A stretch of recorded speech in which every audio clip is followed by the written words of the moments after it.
إن الحمد لله نحمده ونستعينه ونستغفره ونؤمن به ونتوكل عليه ونعوذ بالله من شرور أنفسنا ومن سيئات أعمالنا من يهده الله فلا مضل له ومن يضلله فلا هادي له ونشهد أن لا إله إلا الله وحده لا شريك له ونشهد أن سيدنا وسندنا وحبيبنا وشفيعنا وطبيب قلوبنا وأولانا ومولانا محمدا عبده ورسوله أما بعد فأعوذ بالله من الشيطان الرجيم بسم الله الرحمن الرحيم قال الله تعالى في كلامه المجيد والفرقان الحميد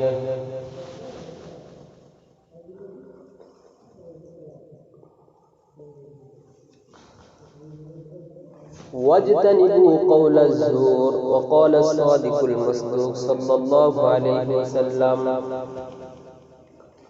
آية المنافق ثلاث إذا حدث كذب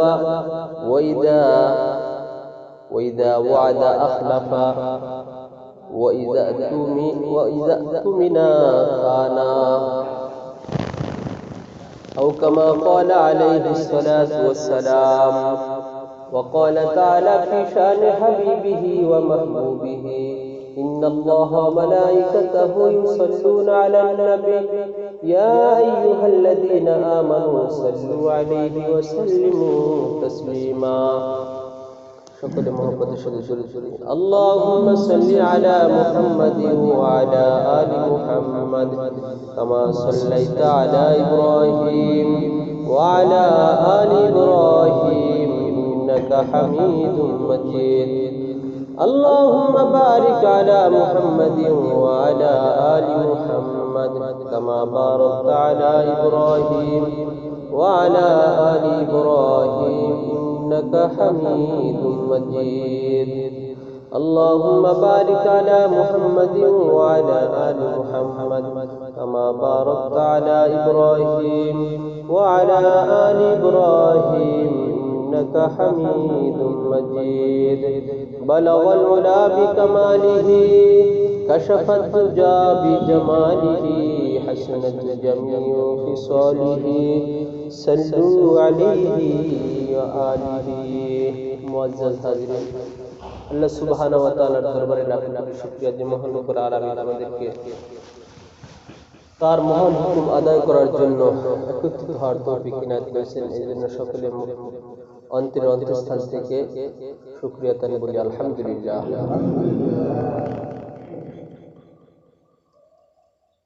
আল্লাহ সুবহানাহু ওয়া তাআলা অসংখ্য আয়াত থেকে, কোরআনের আয়াত থেকে এখানে আয়াত তেলাওয়াত করেছে। নবী করিম সাল্লাল্লাহু আলাইহি ওয়াসাল্লামের লক্ষাধিক হাদিস থেকে এখানে হাদিস পাঠ করেছে। কোরআনের আয়াতের ভিতরে আল্লাহ সুবহানাহু ওয়া তাআলা বলছেন যে তোমরা মিথ্যা থেকে বেঁচে থাকো, কারণ মিথ্যা এটা মারাত্মক একটা কবিরা গুনাহ, বড় একটা পাপ। আল্লাহ নবী সাল্লাল্লাহু আলাইহি ওয়াসাল্লাম এই ব্যাপারে হাদিসের ভিতরে বলেছেন যে মুনাফিকের আলামত হলো তিনটা। মুনাফিকের আলামত কয়টা? তিনটা। মুনাফিকের প্রথম আলামত হলো যখন মুনাফিক কোনো কথা বলে তখন সে মিথ্যা বলে। এটা কার আলামত? মুনাফিকের আলামত। অন্য এক হাদিসের ভিতরে আল্লাহ নবী সাল্লাল্লাহু আলাইহি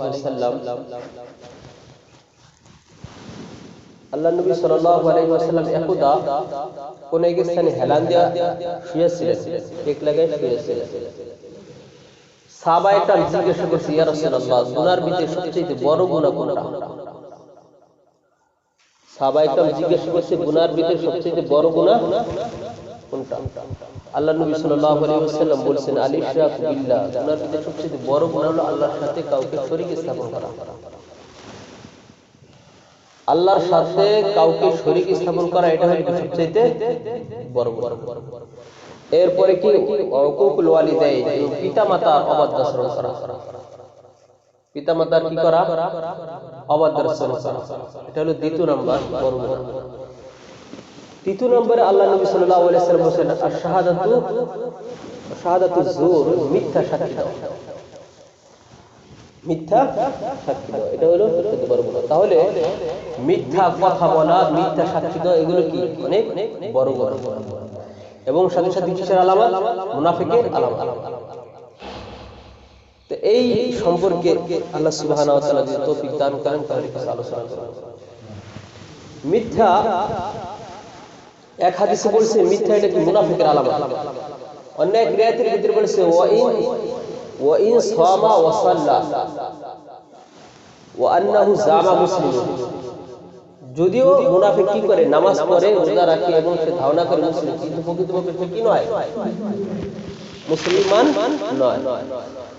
তাহলে নামাজ রোজা পড়লে কি তাকে মুসলমান বলা যাবে না? নামাজ রোজা এটা কিসের নয়?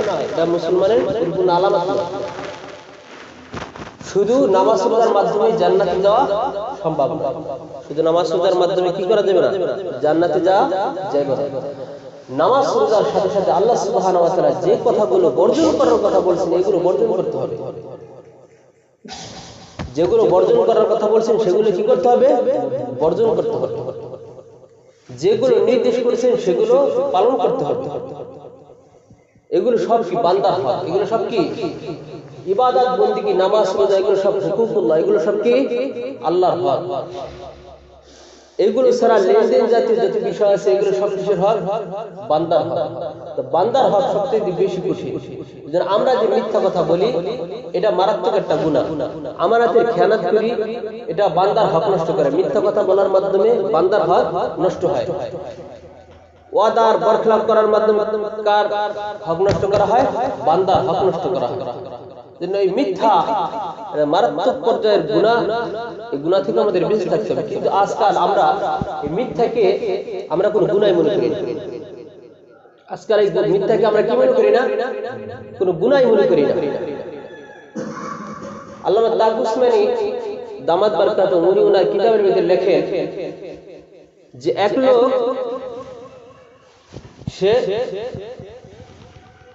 লোক সে বিদেশ যাবে। বিদেশ যাওয়ার জন্য মেডিকেল করা লাগে না। বিদেশ থেকে এক লোক আসছে, আসার পর দীর্ঘ সময় থাকছে, থাকার পরে এখন তার আবার বিদেশ যাইতে হবে। তবে সে আরো কিছুদিন থাকতে চাইতেছে, আরো কিছুদিন কি করতে চাইতেছে? থাকতে চাইতেছে। উনি বলতেছেন যে এই লোক আরো কিছুদিন থাকবে, তো থাকার জন্য তাকে কি করতে হবে? যে বিমান কর্তৃপক্ষ তাদের কাছে অ্যাপ্লিকেশন করতে হবে, দরখাস্ত করতে হবে। কি দরখাস্ত? যে আমি আরো আমার এক সপ্তাহ থাকা লাগবে। কারণ কি? ওদের পেশ করতে হবে না, শুধু শুধু কি থাকতে পারবে? ওনার ডেট, ওনার ফ্লাইট যে তারিখ, ফ্লাইটের যে তারিখ, সেই তারিখকে সে ঘুরাইতে চাইতেছে। এই জন্য ওনার কি করতে হবে? ওজন দায়ের করতে হবে, নাহলে তাই কি দেওয়া হবে না, মঞ্জুর করা হবে না। তার ফ্লাইট যত সময় করা হবে তার জন্য কাটা হবে। সে যদি না যায় তাহলে কি হবে? তার টাকা মাইর যাবে, তার সাথে সাথে তার কি, তার বিদেশ যাওয়া কি হইতে পারে? ক্যান্সেল হয়ে যেতে পারে। এই জন্য কি করতে হবে? দরখাস্ত লিখতে হবে। সে দরখাস্ত লিখছে যে আমি অসুস্থ, এই জন্য আমার আরো এক সপ্তাহ সময়, সুস্থতার জন্য প্রয়োজন, এক সপ্তাহ পর আমি ফ্লাইট করব। পরবর্তীতে আল্লামা তাকি উসমানী সাহেব ওনার এই কথা শোনার পরে ওনাকে বলছেন যে আপনি কি বাস্তবে অসুস্থ? বলছেন না, আমি বাস্তবে অসুস্থ না। বলছে বাস্তবে যদি অসুস্থ না হন তাহলে আপনি যে দরখাস্ত লিখছেন মিথ্যা একটা দরখাস্ত লেখা হয়েছে। এটার মাধ্যমে আপনি যে মিথ্যা কথাটা বললেন, এটার মাধ্যমে যে আপনার গুনাহ হবে, আপনি কি এটা জানেন? তো উনি বলছেন যে হ্যাঁ, এটার মাধ্যমে যে গুনাহ এটা আমি আগে জানতাম না। এটা কি করতাম না? আগে আমি কি করতাম না, জানতাম না যে এভাবে ছুটি নিতে হবে। ছুটি নেওয়ার ক্ষেত্রে সবাই তো এরকমই করে। আজ তার ডিউটি শেষ, সে যে ডিপার্টমেন্টে চাকরি করে, আমরা আসি না অনেক সরকারি ডিপার্টমেন্টে চাকরি করি, সরকারি ছাড়াও বেসরকারি অনেক প্রতিষ্ঠান রয়েছে, আমরা চাকরিরত রয়েছে। তো সেক্ষেত্রে আমরা নির্দিষ্ট আমাদের যে টাইমে ছুটি দেওয়া হয় সেই টাইমে আমরা যাইতে পারি না। তখন আমরা কি করি, একটা দরখাস্ত লিখি, দরখাস্তের ভিতরে দায়ের করি যে আমার এরকম অসুস্থতার কারণে এমন সমস্যার কারণে আমি আসতে পারি না। কিন্তু এগুলোর ভিতরে অনেক মিথ্যার কি না হয়, আশ্রয় না হয়। আর মিথ্যা এটা যে মারাত্মক ধরনের একটা বড় পাপ। মিথ্যা একটা কবিরা গুনাহ। মিথ্যা এটা কি গুনাহ? কবিরা গুনাহ। আল্লাহ নবী সাল্লাল্লাহু আলাইহি ওয়াসাল্লাম বলেছেন যে একটা কবিরা গুনাহ একটা মানুষকে জাহান্নামে নেওয়ার জন্য যথেষ্ট। কি গুনাহ? একটা কবিরা গুনাহ একটা মানুষকে কোথায় নেওয়ার জন্য যথেষ্ট? জাহান্নামে নেওয়ার জন্য যথেষ্ট। আমাদের প্রতিদিন আমরা একটু খেয়াল করি, প্রতিদিন আমাদের কি পরিমাণ কবিরা গুনাহ হইতেছে, আমরা কখনো একটু ফিকির করছি এ ব্যাপারে? কখনো আমাদের কোনো কি আসে না, চিন্তা আসে না। আমি হঠাৎ মোবাইলে কথা বলতেছি, আমাকে একজন জিজ্ঞেস করতেছে, ভাই আপনি কই আছেন, আপনি কোথায় আছেন? তখন আমি অফ করে বলে দেই যে আমি অমুক স্থানে আছি, বাস্তবে অমুক স্থান নাই। অনেক সময় অনেকে মোবাইলে বলতেছে আপনি কোন পর্যন্ত আসছেন, কেউ কাউকে অগ্রসর হওয়ার জন্য, আগে আনার জন্য, রিসিভ করার জন্য বলতেছে যে তুমি কোন পর্যন্ত আসছো, বলছে আমি অমুক জায়গায় চলে আসছি, অথচ সে এখন রওনা দেয়, সে এখন কি করে নেই, রওনা দেয়। এরকম হাজারো হাজারো মিথ্যার আশ্রয় প্রতিদিন আমরা নিচ্ছি। তাকি উসমানী সাহেব ওনাকে বলছেন যে আপনি তো 5 ওয়াক্ত নামাজ পড়েন, রোজা করেন, আপনার ভিতরে যে ইসলামী লিবাস, ইসলামী পোশাক পরিপূর্ণভাবে আছে, কিন্তু আপনার ভিতরে এই যে এটা যে একটা বড় একটা গুনাহ, এটা আপনি জানেন? বলছে এইভাবে যে করলে যে গুনাহ হয় এটা আমি আগে জানতাম না। এভাবে বললে যে কি হয়, মিথ্যা কথা হয়, এটা আমি আগে কি করতাম না, জানতাম। দেখেন এরকম হাজারো হাজারো কাজ আমরা কি করি, প্রতিনিয়ত করছি। সাক্ষীর ক্ষেত্রে কোর্ট আদালতে, সেখানে তো সত্য বলতে মনে হয় কোনো কিছু নেই। ওকালা দিতে যারা চাকরি করে, যারা সেখানে থাকে এবং যারা সাক্ষী দেওয়ার জন্য যায়, আকসার মিথ্যা কথা বলে। কারণ ওদের এই কেস মনে হয় সত্য দিয়া মনে হয় কেস তৈরি হয়। মানে ওদের যে একটা অভ্যাস ওরা বানাই নিয়েছে, ওদের যে একটা কালচার ওরা বানিয়ে নিয়েছে, ওদের যে একটা স্বভাব ওরা বানিয়ে নিয়েছে, যে কেস সাজাইতে হইলে সেটাকে কি করতে হবে, মিথ্যার প্রশ্রয় নিতে হবে, মিথ্যা কথা বলতে হবে। এরকম আমাদের দেশের ভিতরে এরকম হয়ে গেছে। এবং আমাদের ভিতরে মিথ্যা এটা যে মারাত্মক ধরনের একটা বড় গুনাহ। মিথ্যা এটা যে মুনাফিকের একটা আলামত। মিথ্যা এটা যে কি, মুনাফিকের একটা আলামত। আর মুনাফিকের ঠিকানা যে জাহান্নামের ব্যাপারে আমরা কি বেখবর? মুনাফিকের ঠিকানা কোথায়? মুনাফিকের ঠিকানা হলো জাহান্নামের তলদেশ। মুনাফিকের ঠিকানা হবে, মুনাফিকের আশ্রয়স্থান হবে জাহান্নামের তলদেশ। জাহান্নামের তলদেশের ভিতরে কি থাকে? জাহান্নাম লেলিহান অগ্নিশিখার একটা স্থান, গজবের একটা স্থান, আযাবের শাস্তির একটা স্থান। এই স্থানে যাদেরকে উজ্জ্বলিত করা হয়, উজ্জ্বলিত করার পরে তাদের শরীর থেকে যে রক্ত মাংস উপচে গলে সব নিচে জমা হয়, ওই স্থানে বসবাস করবে মুনাফিকরা। মুনাফিকদের ঠিকানা কোথায়? জাহান্নামের তলদেশ। এজন্য মিথ্যা এটা মুনাফিকের আলামত। এটা কার কথা? আল্লাহ নবী সাল্লাল্লাহু আলাইহি ওয়াসাল্লামের কথা। তা আপনি আমি প্রতিদিন কিভাবে কি হারে মিথ্যা কথা বলছি, এই ব্যাপারে মিথ্যা থেকে আমাদেরকে বেঁচে থাকতে হবে। আর সিদকু ইউজি ওয়াল কিযবু ইউহলিক, প্রবাদ বাক্যে আছে মিথ্যা মানুষকে কি করে, মিথ্যা মানুষকে কি করে, ধ্বংস করে দেয়, সত্য মানুষকে মুক্তি দেয়। এই প্রবাদ বাক্যর যে ভাষ্য, এটার যে দাবি, এটা আমাদের থেকে আজ কি হয়েছে, হারিয়ে গেছে। আমরা সর্বত্র সমস্ত জায়গায় আমরা মিথ্যাকে ব্যবহার করছি। মোবাইলের ভিতরে আমরা মিথ্যা ব্যবহার করি, কোর্ট আদালতে গেলে আমরা মিথ্যা ব্যবহার করি, চাকরির ক্ষেত্রে গেলে আমরা মিথ্যা ব্যবহার করি।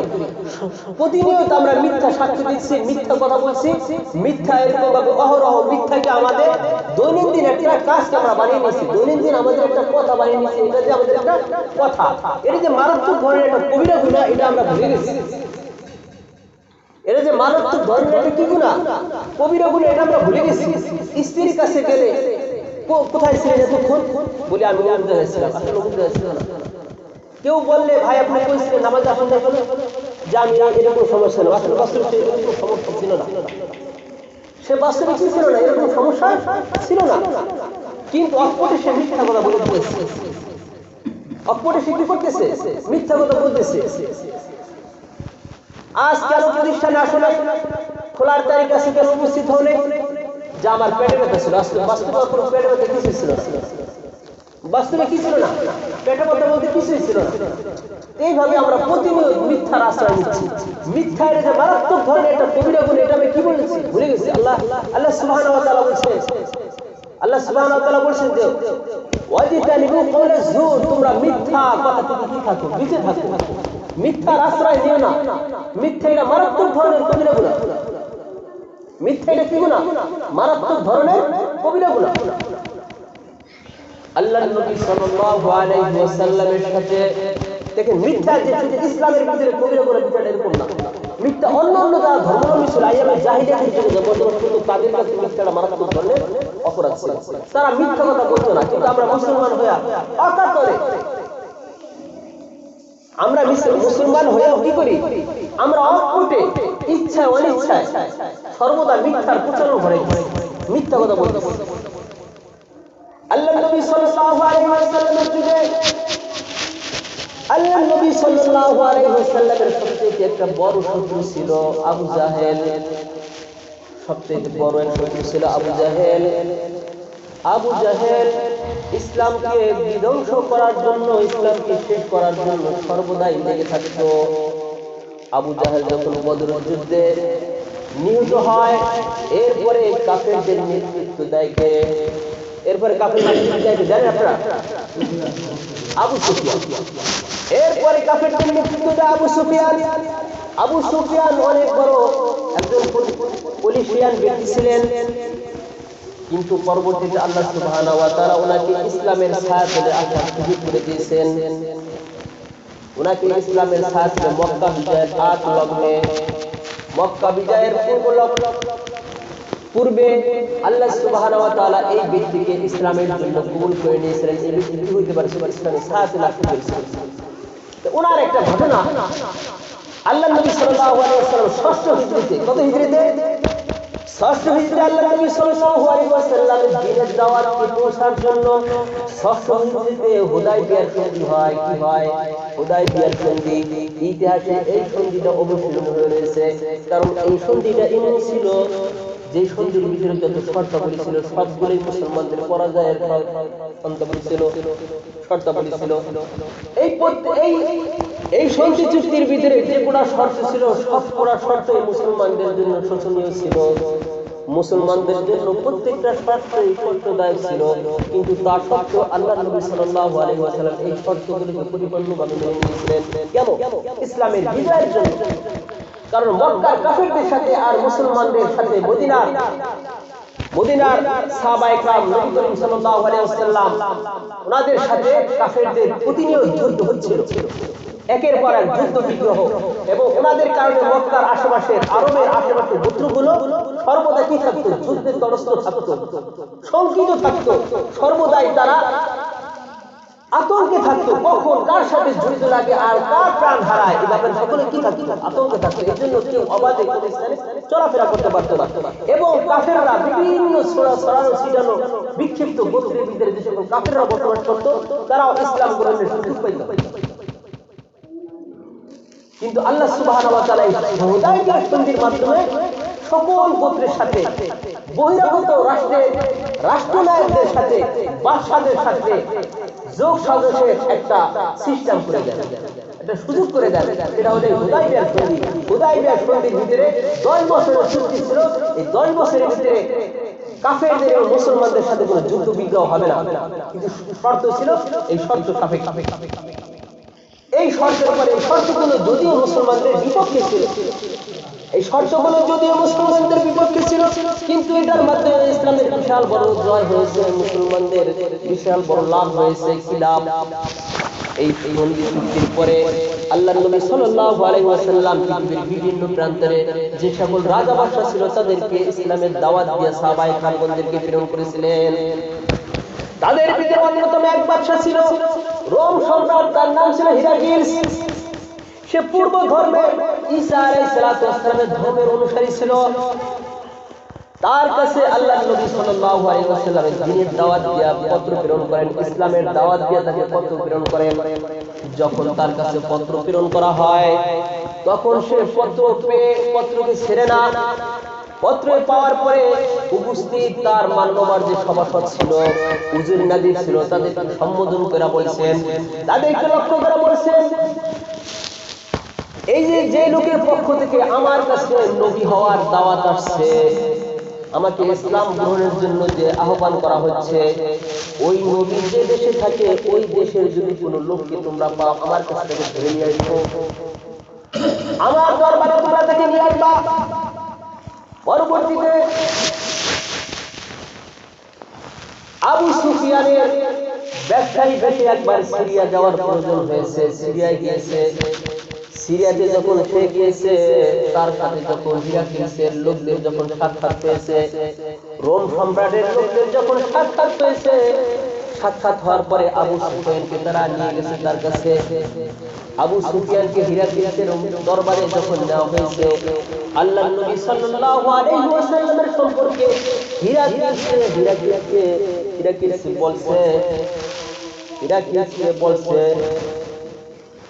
হিরাক্লিস আবু সুফিয়ানকে আল্লাহর নবী সাল্লাল্লাহু আলাইহি ওয়াসাল্লাম সম্পর্কে বলছে যে তোমাদের জামানায় তোমাদের দেশে যে একজন নবীর আবির্ভাব হয়েছে তাকে তোমরা কি চেনো না? তাকে কি তুমি চেনো? এই সম্পর্কে যখন আবু সুফিয়ানকে হিরাক্লিস জিজ্ঞেস করছে, আবু সুফিয়ান বলছে, হ্যাঁ আমাদের দেশে এরকম একজন নবীর আবির্ভাব হয়েছে। হিরাক্লিস তাকে জিজ্ঞাসা করছে সে কি উচ্চ বংশের লোক না নিম্ন বংশের লোক? আবু সুফিয়ান যদিও তখন কি হয় নাই, মুসলমান হয় নাই, কাফের ছিল। তখন কি ছিল? শুধু কাফের ছিল না, ইসলামের বড় শত্রু ছিল।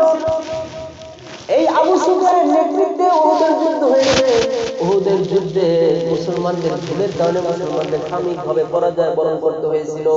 কিন্তু এই যুদ্ধের নেতৃত্ব কে দিয়েছিল? এই যুদ্ধের নেতৃত্ব দিয়েছিল আবু সুফিয়ান। আবু সুফিয়ান ইসলামের বড় শত্রু, পরম শত্রু।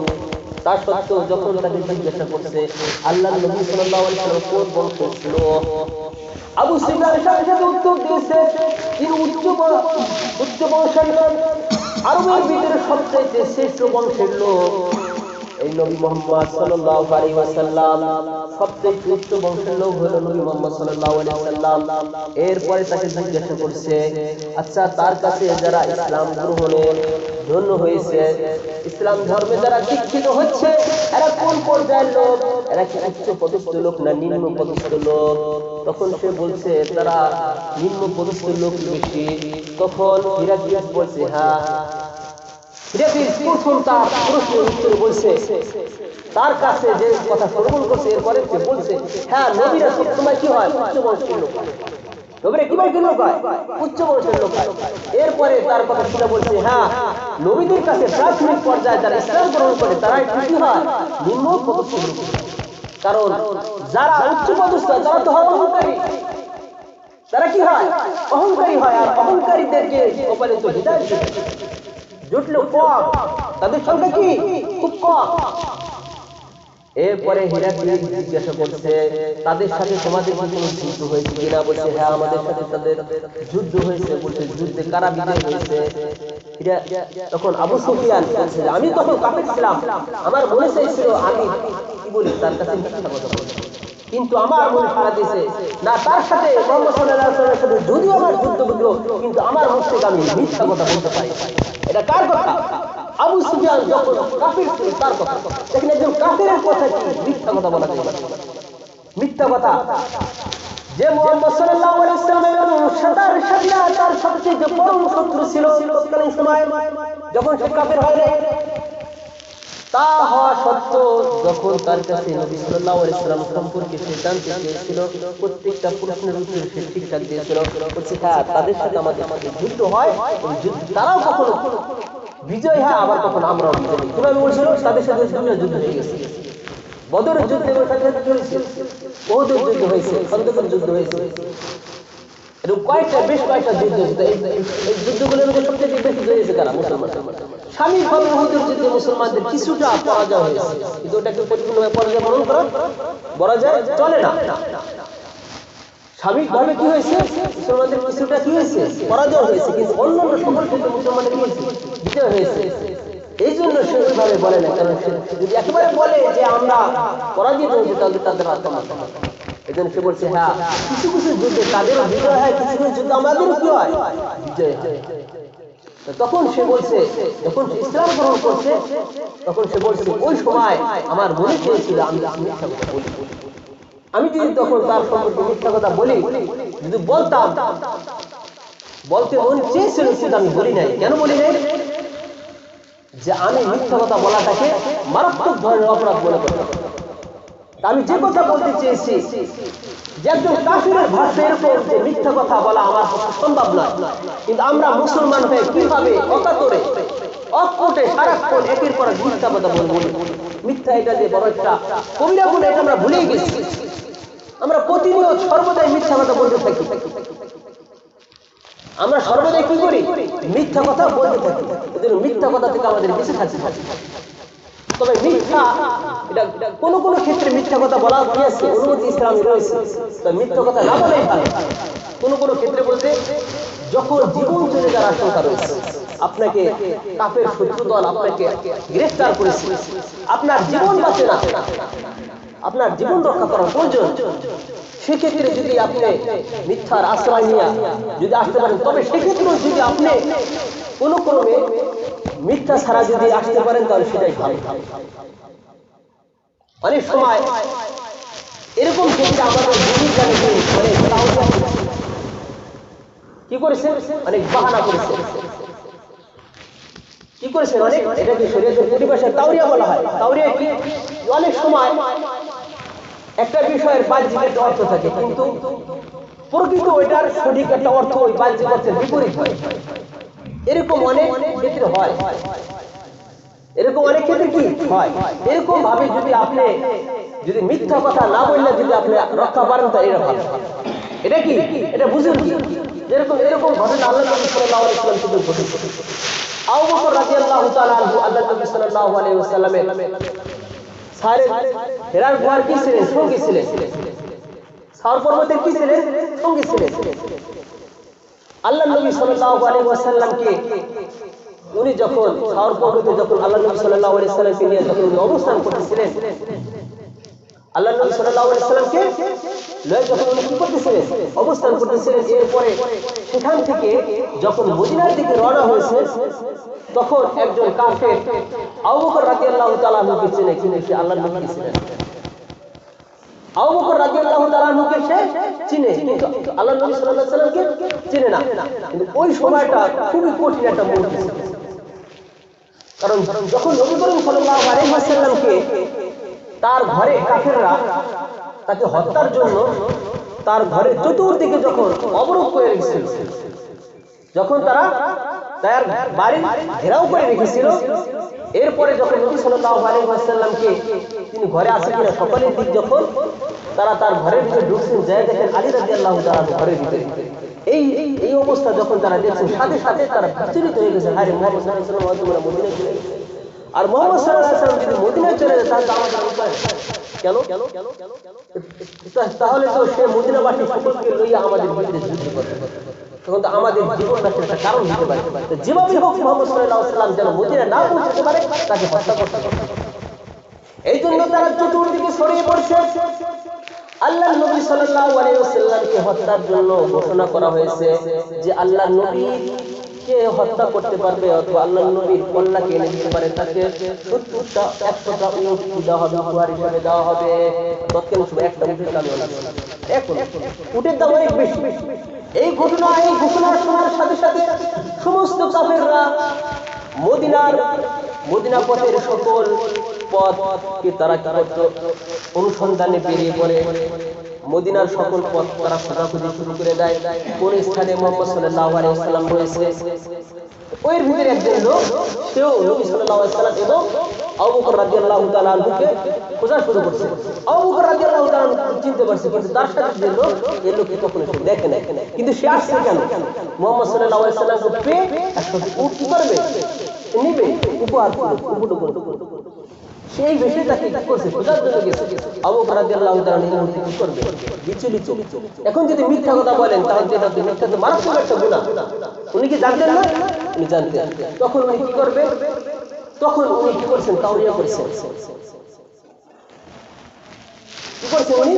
বলতে এই লোক উনি হলেন কি আমাদের পথ প্রদর্শনকারী, উনি কি আমার পথ প্রদর্শনকারী। এই কথা যখন বলছেন ইন্না হাযা রাজুল ইয়াহদিয়া সাবিল, এই লোক কি আমার পথ প্রদর্শনকারী, অর্থাৎ ওই লোক তখন মনে করে নিয়েছে যে এই লোক যে পথ প্রদর্শনকারী এ হয়তো মনে হয় মদিনার পথ সে হয়তো মনে হয় চেনে না, এই জন্য মনে হয় সে কি ওনাকে পথ দেখানোর জন্য ওনাকে নিয়ে যাবে,